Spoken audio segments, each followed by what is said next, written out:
Looks like the engine has been rebuilt properly, guys. This is the most counterfeit engine ever, and the result is that the engine had to be overhauled. This is a Toyota Innova. The situation is quite unfortunate, guys. The owner just bought this car, but the engine is very weak. There is a lot of blow-by gas. The compression test results are very low. When we open the rocker cover, oh my god, guys, the engine is the most counterfeit ever. This is not an untouched engine. It has been replaced properly, but it's a counterfeit replacement. Because of the fake oil, it causes a lot of deposits like this.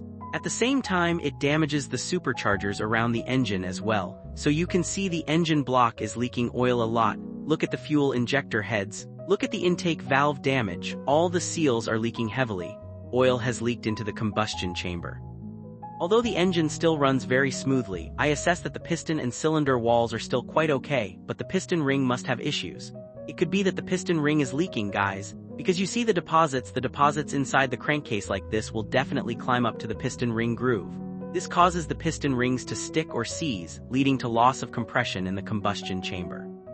This causes a weak engine and oil consumption. It's really unfortunate for the condition of this engine. The engine parts are still very good, guys. It looks dirty, but once cleaned, it's quite okay. Even the cylinder walls still look extremely good. But as I said, oil leaks into the combustion chamber heavily. It causes piston ring sticking, leading to heavy oil consumption and power loss. Besides that, there is no other damage at all. The piston is slightly worn on the coating layer. All the engine bearings, connecting rods, and the crankshaft itself are still very beautiful. At first glance, one might think overhauling this engine would be very expensive, but not at all, guys. Believe it or not, this engine overhaul won't cost much because the cylinder walls are not damaged. The pistons are not damaged, and the clearance between the piston and cylinder wall is still within standard. No looseness at all. We only need to polish and restore the cylinder walls a bit, straighten and round it more, and restore the crosshatch scratches on the cylinder walls. The pistons will be reused. We'll replace the piston rings with new ones. New piston rings and restored cylinder walls like this will fit perfectly together. Surely the compression will be excellent. The cylinder head is still 100% original. The valves, valve seats, valve guides, etc. are all still very good. Just need to mill the cylinder head surface flat and it can continue to be used. Many people say, why bother milling? I don't know what's so special about not milling. The cylinder head surface will only be milled less than 0.5, while the manufacturer's standard allows milling up to 0.5. That means I can mill it 10 more times, guys. Since the engine is already disassembled to this point, please just mill it once. It's no big deal and it ensures the engine's longevity. If you don't mill it, it's very risky. Later it might leak compression, which is a real headache. Same for the cylinder head surface, just a very thin layer milled flat, guys. As I said, this engine has no overheating issues or warping. It only has piston ring sticking and compression loss, so the machining work is extremely simple. All the engine parts are still 100% original, never modified. That's why I really like working on engines that are still original like this, because I know for sure the output will be very good. Now the technician is assembling. We replace the main bearings and connecting rod bearings with new ones because the bearing sets don't cost much, only a few $100,000 to 1 million VND per set. Now applying sealant to the crankshaft bolts, then tightening them to the correct torque.